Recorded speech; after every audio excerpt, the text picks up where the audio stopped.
Back in the day, medieval farmers grew all kinds of weird and wonderful fruits, ones you've probably never heard of because modern farming just forgot about them. It's time to bring back these 15 lost medieval fruits, and trust me, they deserve a second chance. Let's kick things off with the medlar, a forgotten fruit with possibly the most unfortunate nickname in food history: open arse. I'm not making this up. Medieval people really called it that because of how it looks. This strange little fruit was a winter superstar when medieval farmers had basically nothing else growing. Imagine walking through snow to pick something that looks like a small brown apple crossed with a rosehip. Here's the weird part. You can't eat medlars when they're freshly picked. They need to be bledded first, which is a fancy way of saying let them rot a bit. You harvest them after the first frost, then leave them in a cool place until they turn soft and brown, looking pretty much exactly like overripe fruit you'd normally throw away. The taste? Absolutely worth the wait. It's like apple butter mixed with dates, cinnamon, and wine all wrapped up in one bite. Medieval people went crazy for them. Even Shakespeare and Chaucer couldn't stop writing about medlars, though usually making those obvious jokes about the fruit's appearance. If food hipsters discovered medlars today, they'd be charging $15 for medlar jam on artisanal toast. And honestly, it might be worth it. While medlars were the winter champions of medieval fruit, they weren't the only forgotten treasures that kept farmers fed throughout the changing seasons. The Sorb apple might have apple in its name, but this medieval fruit is actually more related to the mountain ash tree. Truth in advertising wasn't exactly a medieval priority. These are the same people who called whale sea beef on Fridays to avoid religious meat restrictions. Medieval farmers didn't care about botanical technicalities, though. They cared about flavor, and Sorb apples delivered big time. What made Sorb apples special? They were the secret weapon in medieval cider making. When added to regular apples during fermentation, Sorb apples gave drinks an extra kick and depth that modern ciders can only dream about. The small, firm fruits contain natural tannins and unique sugars that created complex flavors without any fancy equipment. The Romans first documented Sorb apples, but medieval farmers took them to the next level. In parts of England and France, certain villages became famous specifically for their Sorb-infused ciders. Some medieval tax records actually show farmers paying their lords with jugs of this special cider instead of coins. Sorry I can't pay my taxes this year, but have you tried this amazing drink? Is apparently an excuse that actually worked in medieval times. Medieval drinking games probably went something like, take a sip every time the plague comes to town. But at least they had great cider while waiting it out. The Sorb apple nearly vanished after the 1700s when newer apple varieties took over. Today, only a handful of traditional orchards still grow these forgotten fruits, mostly in remote parts of Europe where old ways die hard. While the Sorb apple gave drinks their kick, another medieval fruit was so valuable it became a form of actual currency in local markets. The humble service tree looks unremarkable today, but during medieval times these trees were treated like living banks. People protected these trees better than modern banks guard their vaults, and with good reason. A single mature tree could feed a family for months. What made these fruits worth their weight in gold? Patience and preservation. Service trees take up to 30 years before they produce their first harvest, practically forever in medieval terms, when people rarely lived past 40. Once the trees finally produced fruit, the reward was incredible. Small brown pear-shaped fruits that could last for months without rotting in an era with no refrigeration. The fruits start out hard as rocks and inedible. After harvesting, they were stored in straw until they softened and developed a taste similar to dates mixed with baked apples. This long-lasting quality made service fruits extremely valuable through winter when food became scarce. Service trees were such prized possessions that they appeared in family wills and property deeds. Medieval court records show actual disputes over who owned specific trees, with judges sometimes splitting the yearly harvest between feuding families. While service trees provided lasting winter fruit, medieval monks preferred another forgotten fruit. Monastery gardens across medieval Europe grew Cornelian cherry trees not for their beauty, but for their bright red fruits that could save lives. Despite its name and appearance, the Cornelian cherry isn't related to regular cherries at all. It's actually from the dogwood family. These small, ruby-colored fruits ripened in late summer when many other fruits were already gone. Medieval monks became experts at using them for medicine, treating everything from stomach problems to fevers. The fruits are packed with vitamin C, which help fight off the common cold and scurvy long before anyone understood what vitamins were. Medieval medicine had some truly terrible ideas, like drilling holes in people's heads to release evil spirits, but using Cornelian cherries was one of their rare good calls. The tart taste made Cornelian cherries perfect for preserves and syrups that could be stored year-round in the monastery infirmaries. Records from the 9th century show that Charlemagne himself ordered these trees planted throughout his empire specifically for their health benefits. What made these fruits special was their versatility. Beyond medicine, the extremely hard wood from Cornelian cherry trees was used to make tools, weapons, and even parts for medieval crossbows.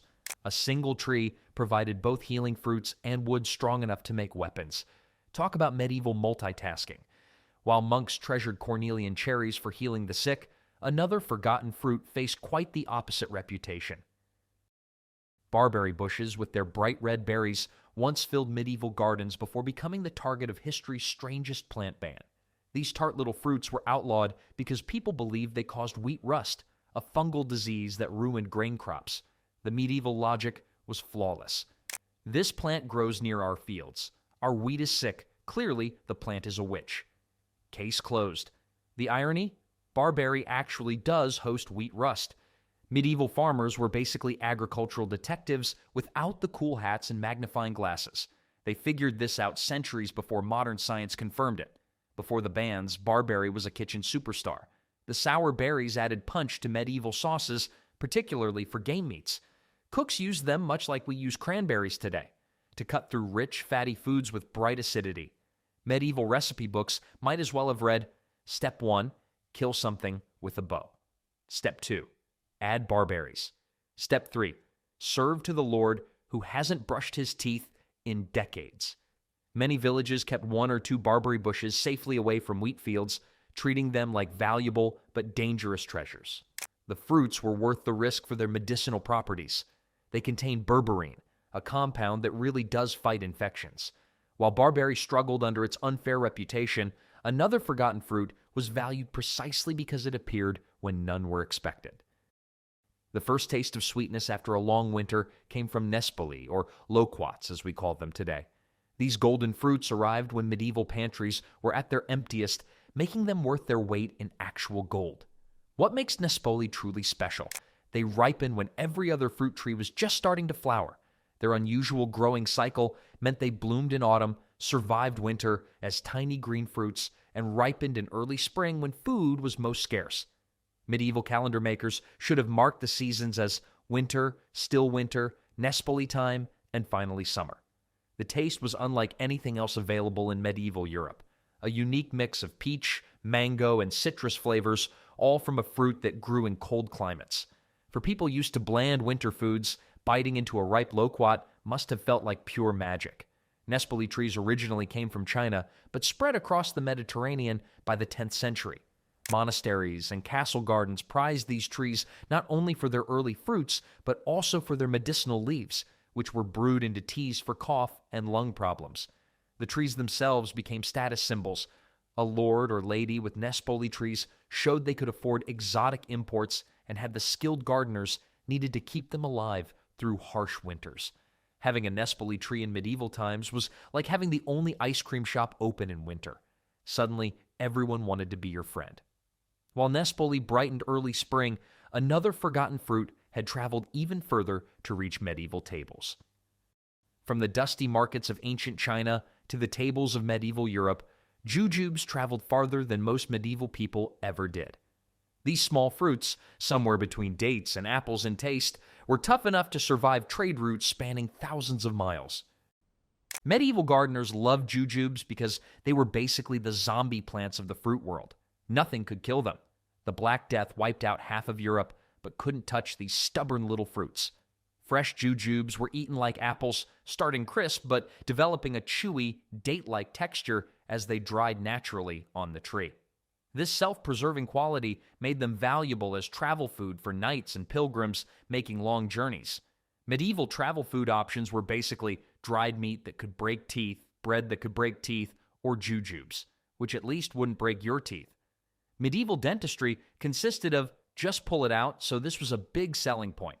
Traditional healers treasured jujubes for treating insomnia and anxiety, brewing the fruits into syrups and teas.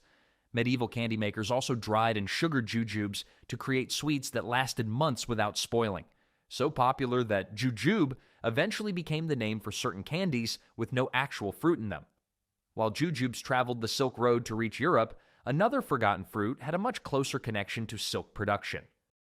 Mulberry trees were planted everywhere in medieval Europe, but not for their juicy dark berries. They were grown to feed hungry silkworms. Silk production was a massive medieval industry, and silkworms refused to eat anything except mulberry leaves.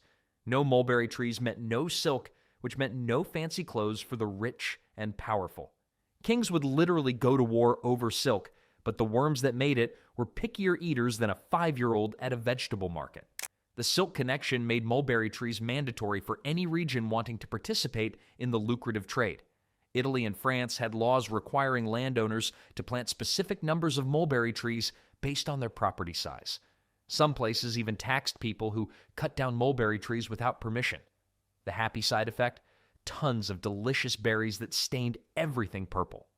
Medieval nobles quickly realized they had an abundance of fruit and began using mulberries in wines, pies, and preserves. The berries ripened gradually over weeks rather than all at once, providing a steady supply through summer. Medieval laundry tip: never wear your best white tunic while picking mulberries unless you want to look like you've been attacked by a great monster. The dark juice became a food coloring for everything from sauces to wines. It also made excellent ink for writing. Some medieval manuscripts were written with mulberry ink that still holds its color today, over 700 years later. While Europeans valued mulberries primarily for silk production, Native Americans across the Atlantic had been cultivating their own superfruit for centuries. Could a tiny berry help medieval communities survive harsh winters? The Saskatoon berry certainly did. These small blue-purple fruits might look like blueberries, but they packed an even bigger nutritional punch that made them essential to both European settlers and indigenous peoples. Saskatoon berries contain more protein, fat, and fiber than most fruits, making them a genuine medieval superfood. A single cup provided enough energy to keep working for hours during the brutal farming days when most people needed 4,000 calories just to get through their daily chores. Medieval health advice was usually things like try leeches or drink this mystery potion, but eating Saskatoon berries was actually good guidance. The berries grew wild across northern Europe and were later introduced to monastery gardens because of their reliability. Even in years when frost killed other crops, Saskatoon bushes stubbornly produced fruit. This dependability meant the difference between feast and famine in many remote communities. What made them truly special was their preservation quality. The berries could be dried and stored for years without losing their nutritional value. Many villages kept emergency stores of dried Saskatoons to ward off starvation during crop failures or sieges. Medieval winemakers particularly valued Saskatoon berries for creating sweet, high-alcohol content wines that kept well. The natural sugars fermented beautifully, creating drinks that warm bodies during cold winter months. The wine was so strong that medieval drinking songs about Saskatoon brew warned that 3 cups would have you talking to angels, or thinking you were one. While Saskatoon berries kept bodies healthy, another forgotten fruit was believed to keep evil spirits away. Fear drove medieval farmers to plant Rowan trees more than any practical purpose. These trees, with their bright red berries, stood guard over homes, barns, and village squares across Europe, believed to offer magical protection against witches and evil spirits. Every part of the Rowan tree had its place in medieval superstition. Branches were hung over doorways on May Day. Walking sticks made from Rowan wood supposedly protected travelers on dark roads. Even the shape of the tiny star at the bottom of each berry was seen as a natural pentagram, a symbol of protection. Medieval home security systems consisted of one angry dog, a pointy stick, and several strategically placed Rowan trees. Surprisingly effective against both bandits and witches. The berries themselves are intensely bitter when raw, so bitter that even birds avoid eating them until after the first frost softens and sweetens them. Medieval cooks discovered that cooking transformed these bitter berries into something delicious. Rowan berry jam became a winter staple, often paired with game meats or stirred into porridge. The high pectin content meant the berries easily formed thick preserves without adding extra ingredients. The preserves contained massive amounts of vitamin C, helping prevent scurvy during winter months. In northern regions, the berries were fermented into a strong spirit called Rowan berry schnapps that burned going down but warmed you from the inside. Folk medicine claimed this drink could cure colds, rheumatism, and sore throats. Medieval drinking logic: if it burns your throat going down, it must be killing the illness too. Medical science wasn't exactly advanced. While Rowan berries were too bitter to eat fresh, another forgotten medieval fruit was so sour, too sour to eat was the first thought of anyone biting into a sloe berry.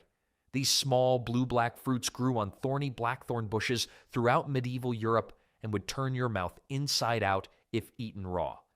Yet despite their face-puckering sourness, sloes were harvested by the basketful every autumn. Why gather fruit too sour to eat? Because medieval people discovered something magical. Steeping sloes in alcohol created a delicious drink that would eventually evolve into modern sloe gin. The process was simple. Prick the berries, add them to spirits, then wait several months while the alcohol slowly extracted flavor, color, and sweetness. Medieval bartending school was basically, is it poisonous? No? Put it in alcohol and see what happens. Sloe happened to be one of their better experiments. Blackthorn hedges served double duty in medieval farming. The dense, thorny bushes created natural fencing that kept livestock contained while producing useful fruit. The wood was so hard and durable that it became the standard material for making cudgels and walking sticks. The berries had serious medicinal uses too. Sloe tonics treated everything from upset stomachs to fever. The high vitamin C content made by sloe preserves valuable winter medicine when fresh fruits are unavailable. Some medieval hospitals maintained special blackthorn gardens specifically for making remedies. Most fascinating was the timing ritual. Tradition held that sloes should only be harvested after the first frost, which helped break down the harsh tannins and made the berries more usable. Clever medieval farmers learned to cheat this system by picking the berries early and freezing them themselves. Medieval life hack: put sloes in the coldest part of your stone house for 2 weeks and pretend winter came early. Mother Nature never knew the difference.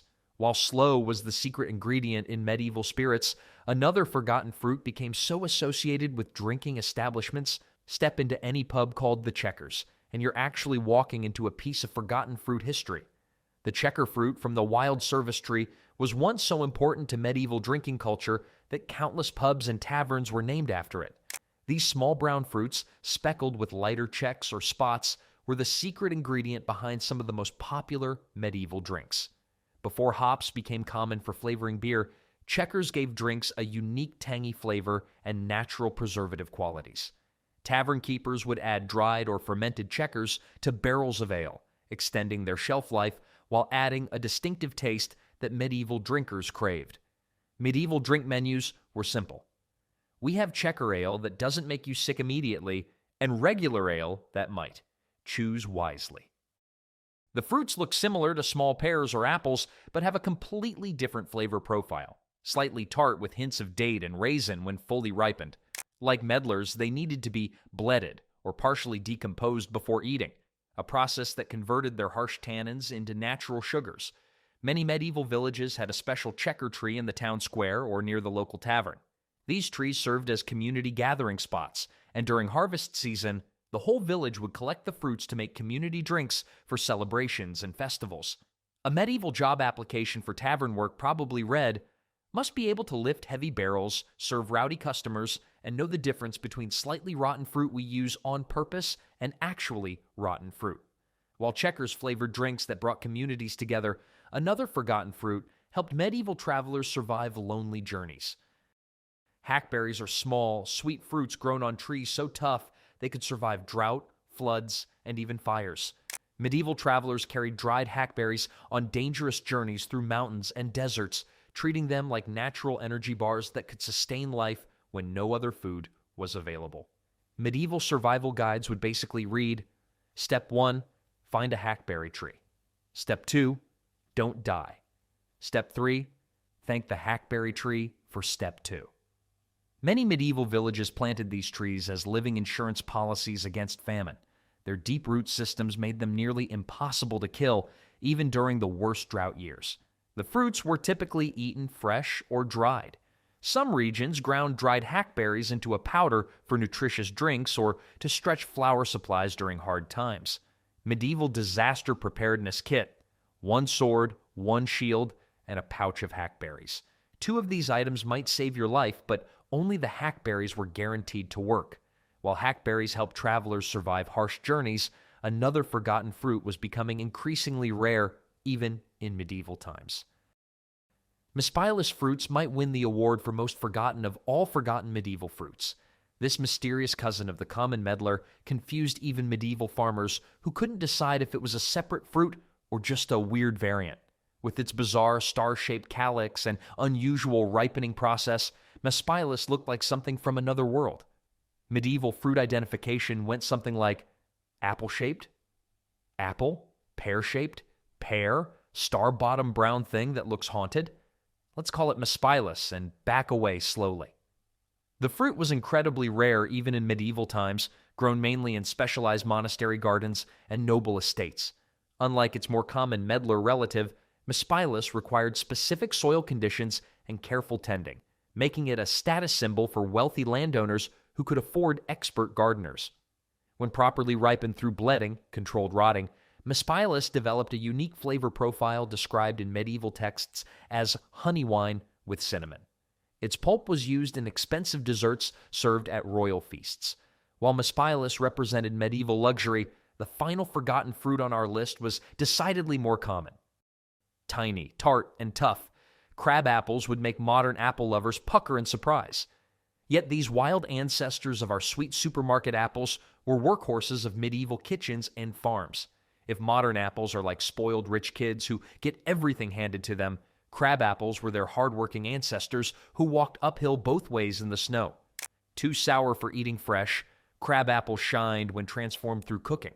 Their extreme tartness and high pectin content made them perfect for preserves and jellies. Medieval cooks mixed crabapple sauce with meat to cut through fatty dishes.